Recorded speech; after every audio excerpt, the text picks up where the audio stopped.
페루가 추진했던 장갑차 사업에서 최근에 터키 오토카사와 세르비아 유고 임포트사가 개발한 장갑차가 최종 후보로 선정되면서 현대로템의 K808 장갑차, 하나 에어로스페이스의 타이건 장갑차는 탈락한 상황입니다. 그러나 최근에 입찰이 불공정하다는 논란이 발생되면서 장갑차 사업이 지연되었으며 이 때문에 한국산 장갑차가 새로운 기회를 얻을 수도 있다는 분석입니다. 이것에 대해서 알아보겠습니다. 페루 방산매체가 최근에 보도한 내용에 따르면 페루 국방부가 실시한 800억 원대 장갑차 도입 사업에서 탈락한 하나 에어로스페이스와 터키 FNSS사 그리고 중국의 노린코사도 항의 서한을 보냈으며 이 때문에 사업이 전격 연기되었다고 보도했습니다.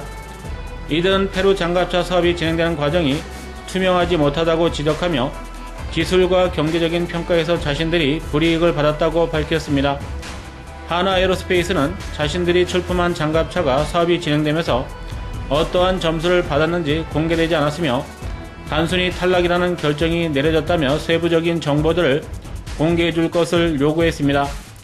특히나 하나 에어로스페이스가 출품한 타이건 장갑차에 장착한 RCWS는 통합을 위해서 추가적인 비용이 없이 포함되었다며 탈락한 이유를 공개적으로 요구했습니다.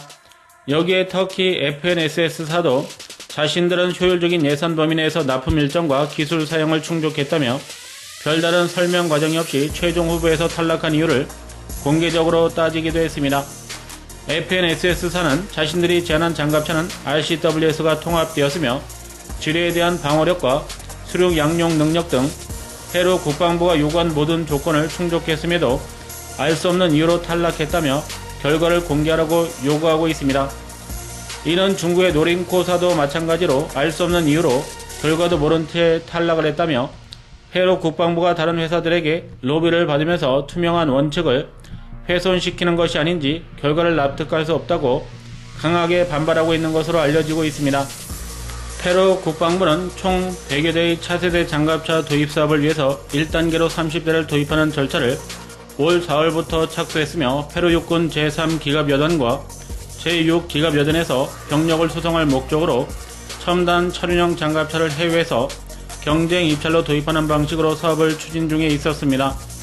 해외 군사 매체들도 페루 국방부가 추진한 장갑차 사업에서 문제가 있음을 지적하면서 가중치와 평가 점수가 불일치하고 점수를 산출하는 과정에서도 이해할 수 없는 일들이 벌어진 것으로 보인다며 사업 곳곳에 보이지 않는 손이 작용하고 있다고 평가하기도 했습니다.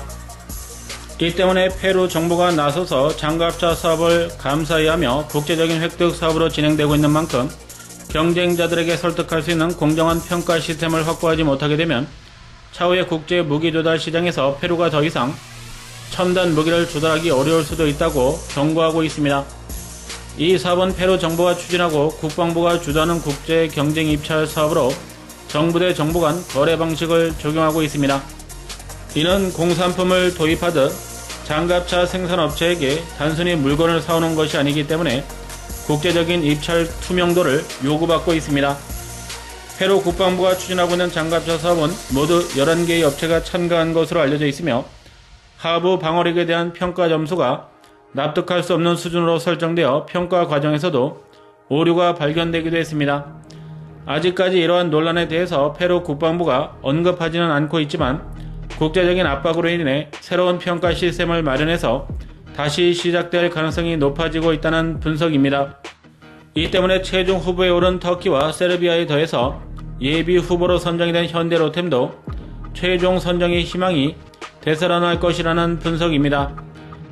페루 국방과학연구소와 국방부는 아직까지 제대로 된 논평을 하지 않고 있지만 하부 방어력에서 비슷한 수준인 스타낙3와 스타낙3A에 대해서 큰 차이점이 없는데도 1.7점의 차이를 두면서 논란을 자초하고 있으며 다른 평가 과정에서도 세부적으로 불공평하지 못한 항목이 있는 것으로 알려지고 있습니다. 그러면서도 최종적으로 몇 점을 받았는지 참가 업체에게는 밝히지 않으면서 스스로 논란을 자초하고 있다는 분석입니다. 이 때문에 대한민국에서는 하나 에어로스페이스가 희생양이 되었으며 터키 FNSS사와 중국의 노린코사도 이러한 논란이 있기 때문에 최종 후보로 압축이 된 두 개 업체와 경쟁할 수 있도록 추가 선정도 가능할 것이라는 분석입니다. 이렇게 되면 총 5개 업체가 최종적으로 페루 장갑차 사업에서 경합할 수 있으며 대한민국은 현대로템과 하나에어로스페이스가 포함될 것으로 전망되면서 페루 장갑차 사업에서 유리한 위치에 올라설 수 있다는 분석입니다. 이렇게 된다면 터키의 2개 업체와 한국의 2개 업체가 되면서 사실상 터키와 한국의 사업으로 좁혀질 수 있다는 분석입니다. 페루가 추진하는 장갑차 사업은 전체의 규모가 100여 대 수준으로 크지 않지만 남미에서 전력을 증강한다는 상징성과 주변 국가들이 추진하는 장갑차 사업에서 영향을 미칠 수 있기 때문에 전 세계적으로 주요 방산업체들이 대거 참가해 경쟁하고 있는 사업으로 알려졌습니다. 페루가 국방비에서는 크지 않지만 수십 년 된 낡은 장갑차를 대체해 서방제 첨단 장갑차를 도입하면 잠수함까지 운영하는 군사 강국 중의 하나이기 때문에 다른 남미 국가들이 이를 추종할 가능성이 높다는 분석입니다. 남미 지역은 지금까지 전쟁 위험이 크게 없어 변변한 전차나 장갑차도 보유한 국가가 드문 상태에서 우크라이나 전쟁과 지역 내 자원 경쟁으로 인해서 군비 경쟁을 촉발시키고 있습니다.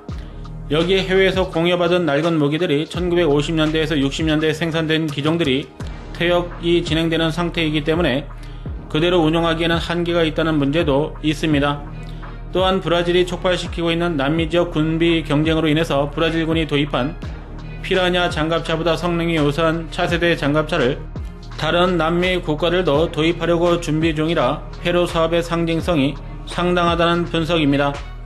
여기에 1차로 진행되는 사업에 배정된 예산이 800억 원으로 적지 않고 총 100여 대를 도입한다면 3에서 4천억 원을 투입할 계획이라 연간 국방 예산이 4에서 5조 원대인 남미에서는 대규모 사업으로 평가받고 있습니다. 이 때문에 국제시장에서 수출 성과를 올리지 못하고 있는 타이곤 장갑차를 생산하고 있는 하나에어로스페이스가 페루의 장갑차 사업을 놓칠 수 없는 상황입니다. 그나마 현대로템은 K808 장갑차로 예비 후보로 올라있어 그나마 여유가 있는 상황으로 폴란드가 대량으로 도입하는 차량용 장갑차 사업에 K808 장갑차